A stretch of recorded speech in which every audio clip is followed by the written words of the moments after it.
I'm actually currently working from home, and so you might see people duck in and out behind me. That's why I've got a background on. And the background's actually the CIE Institute, so I thought that was quite timely. I'm Nicole, and similar to Pierre, I suppose my international education experience started very much like you guys. I went to Japan in high school, and then spent 12 months abroad in Japan in my final year of school, which was quite exciting, and got involved in international education post-university, and I've been with CIE nearly a year and a half now, which is quite exciting. But it's been a hell of a year and a half actually. So we opened the Global Institute in Sydney in December, and then have been sort of rolling through the roller coaster of COVID. But I'm really excited to see you guys interested in coming to Australia, and I look forward to telling you a little bit about what we've got planned for you all. If I could just, before we get into the presentation, if everyone on the call could, you know how you can edit your name in Zoom? You guys are all Zoom pros by now with online school. If you could just edit your name and add the first initials of your program type at the beginning, just so that we know who is going to attend what program. So put like W, C if you go to wildlife conservation, or MS for marine science. This way we'll be able to pair everyone with students going to the same program. Super, Mackenzie. Thank you. And then you can share your screen now, I guess, Nicole, if you want to get started. Okay, let's get started.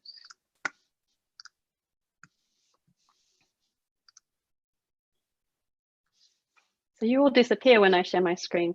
Let me see if I can't change that a little bit. All right. So as I mentioned, the destination is Sydney. We've done a little bit of the introductions, and we've done the coding. So Pierre's jumped the gun on the slide. But if we move along to the next one, I suppose the first question that I had for everyone was, does everyone know where Sydney actually is? Obviously, Australia is in the Southern Hemisphere, but you can see on the screen in front of you that Sydney's about sort of midway along what's called the east coast of Australia, about 3 hours north of Canberra, and about 7 hours or maybe 9 hours south of Brisbane, in sort of a temperate climate, I suppose, in terms of the climate of Australia, but it's actually not the capital city of Australia. Canberra is actually the capital city of Australia, which confuses some people. The other thing that's quite interesting, which I thought you might be interested to know, is that we are actually quite a large country. And if you look at that in comparison to the US, we're only slightly smaller than the US in terms of landmass. So we're about 7.7 million square kilometers in surface area, whereas the US is about 9.8. But the last dot point on this slide is what is very interesting, in that the population in Australia is a lot less than the population in the US. So that's worthwhile keeping in mind when you're coming to travel here.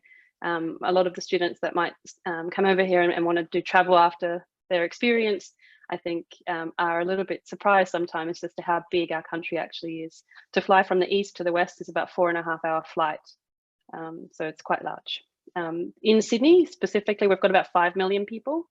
And if we go to the next, or if we look at this slide before, you can see that if you're looking in the city CBD, our institute is actually this little home institute here. So it's quite close to the city centre and close to areas in the Darling Harbour location. The institute itself, as you can see in my background, looks exactly like this. These are two of our students in the spring program that came in January. It's located within about 10 minutes to Darling Harbour, which is where the Opera House and the Sydney Harbour Bridge is. It's about 30 minutes walk to a neighbourhood called The Rocks, which is a sort of historical laneway area of Sydney that's got some really great cafes and pubs, and also like markets and things on weekends. So it's quite a nice little vibe, but very close to our sea, aquarium and wildlife park, which we've got on our schedule to attend. About 20 minutes to the beach from the city centre. So why should you come to Australia? And I hope that you guys can answer this question for me in more detail as we go through. But basically, We've got lots of unique animals, which I'm sure you've heard about. So our kangaroos and our koalas and our platypus. There are about 80% of the animals and mammals, reptiles and frogs in Australia are actually unique to Australia. So you'll get to see a lot of animals specifically that are Australian. Then we've got unique natural wonders. So we've got the Great Barrier Reef, which is the world's largest coral reef up in our north. We've got a large number of national parks, and one of the second oldest national park is located not far from Sydney, just south of Sydney in an area sort of called Wollongong. In the middle, we've got a large rock called Uluru and lots of arid desert areas that have got some beautiful landscapes and things to explore as well. Then, of course, there's the beaches that you've all heard about. So we've got Bondi Beach and Manly Beach, some of the best beaches in the world, I think. And an interesting fact, our white sand beach is actually in hot demand. We actually ship our sand from Newcastle to Waikiki Beach in Hawaii. So if you've ever been to Hawaii, you've been on our sand. Our Indigenous culture is one of the oldest in the world. We've got an Aboriginal Australian heritage that dates back about 75,000 years. So it's quite impressive, and we'll get a little bit of exposure to that while you're here. And then, of course, our people. We're friendly, laid back and multicultural. So Sydney has got about 36% of the population actually born from a country overseas. And about half of the population of Sydney speak a language other than English at home. Our countries that we pull from in terms of our multicultural diversity is largely from Asia, as we're located in the sort of Asia Pacific Rim. But we do have people from all over the world. It's quite an international hub of business operations in Sydney. So hopefully that gives you at least one reason to think about. Then highlights. So some of the things that you can do while you're in Sydney. So we've obviously got the Sydney Harbour Bridge and the Opera House, and we will absolutely head down there and have a look at those while you get here on sort of day 1 and 2. Harbourside International City, so all the things that come with that. So being quite close to the water, we've got lots of water sports and activities that happen there. And then obviously being an international city, there's lots to do and see. Australia is a population that's really keen on sports. And we have lots of Australian specific sports that you may not have had an opportunity to see up close and in person. So things like AFL, our Australian Football League, cricket and netball are sports that are played. And we have local games that are played in Sydney, but also international sporting events that are attracted to the Sydney area. Then, of course, there's the museums, art galleries and theatres, and we've got lots of those.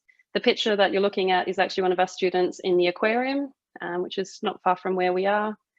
And then lastly, I thought one of the highlights that you guys are hopefully looking forward to is tasting some of our unique foods.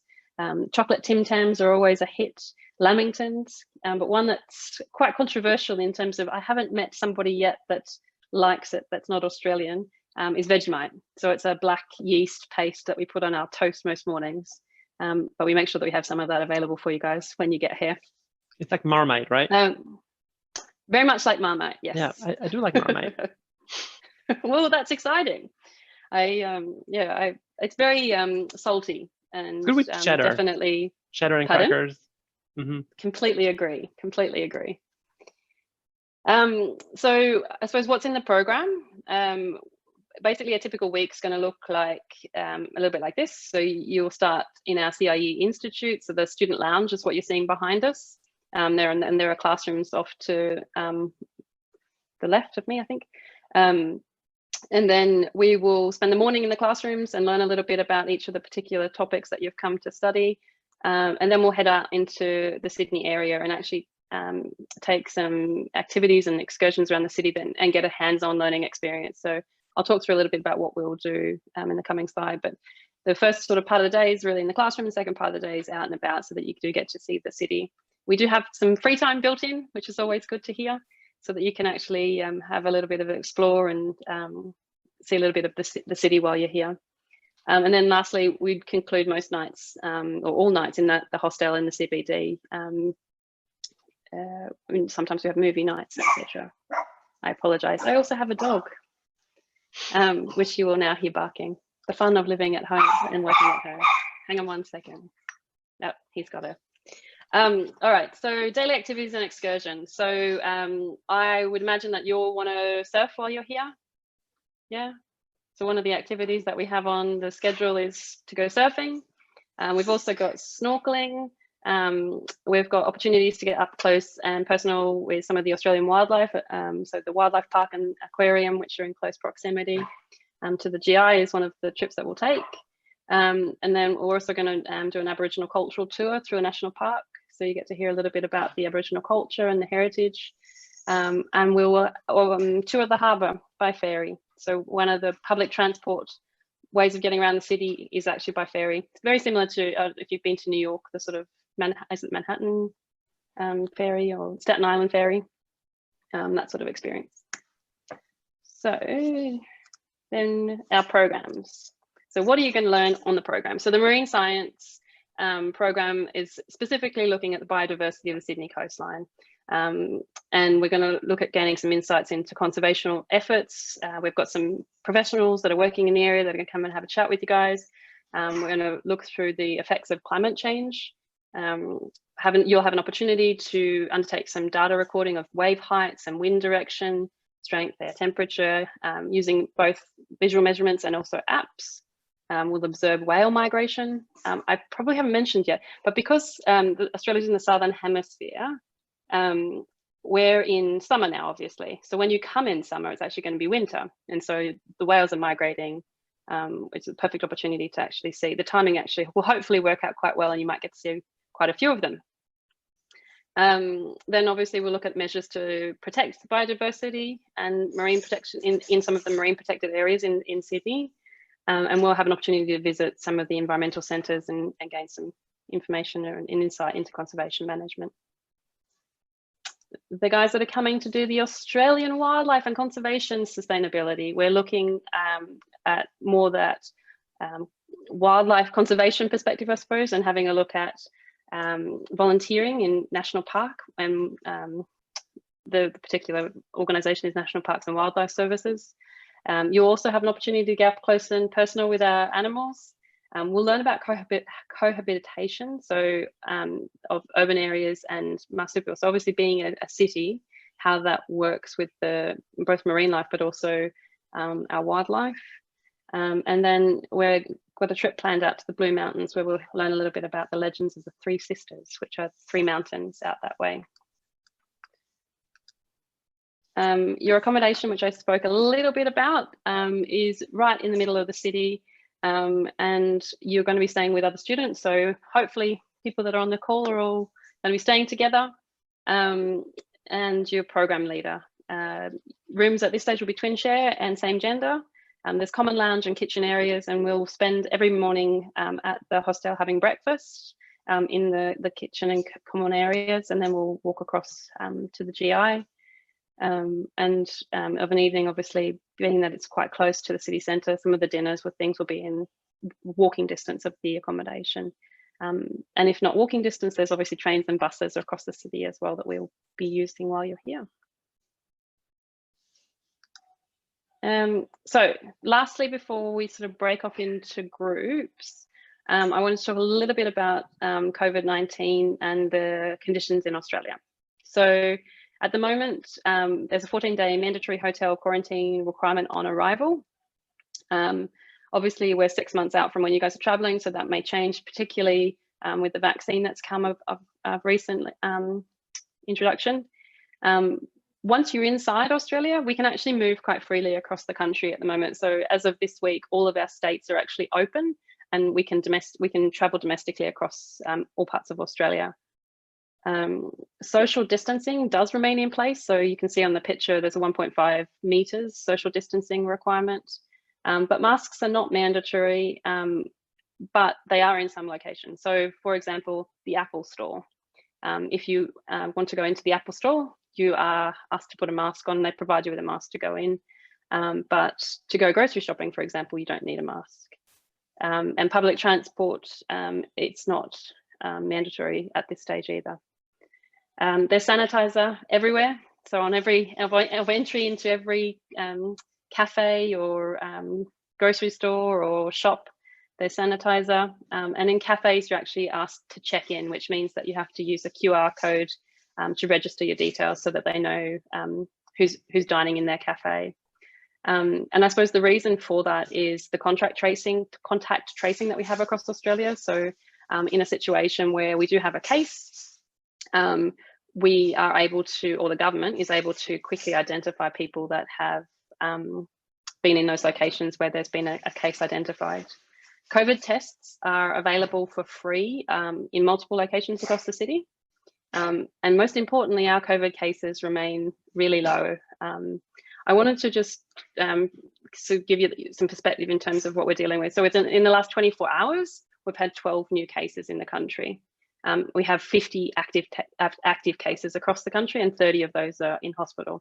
So domestically, the sort of moving around the country is quite good at the moment. I think my biggest challenge is getting those borders open for you, I think. That is all I sort of wanted to talk to at this stage. And then I really wanted to understand where your questions were and throw it over to you. So might either Pierre or Lara. Yeah, one thing just to comment on, since we're on the slide about COVID-19, you said currently there's a 14-day mandatory hotel quarantine upon arrival. As Nicole said, we hope that that will be lifted and changed by the time you guys are traveling abroad next summer. If it didn't change, we wouldn't be able to run a program successfully with a 14-day mandatory hotel quarantine because your program's only 3 weeks long. So we really don't think we'd be able to, provide you the full experience that you're expecting.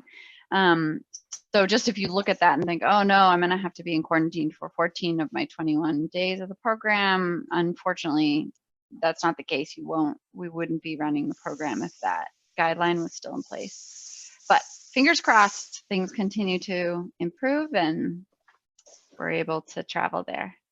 There was a question about temperature in the temperature during the winter in the chat box, Nicole. Someone had already Googled it. Fantastic question. Yeah. And I Googled it too beforehand because I get very confused between Celsius and Fahrenheit. But I'm led to believe it's about 62 degrees Fahrenheit, average temperatures in Sydney. So that's about 17 degrees Celsius. So it's actually not, whilst it's winter, it's not that cold. Yeah. Yeah. Do you want to stop sharing your screen, Nicole, and then we can see everybody again in our big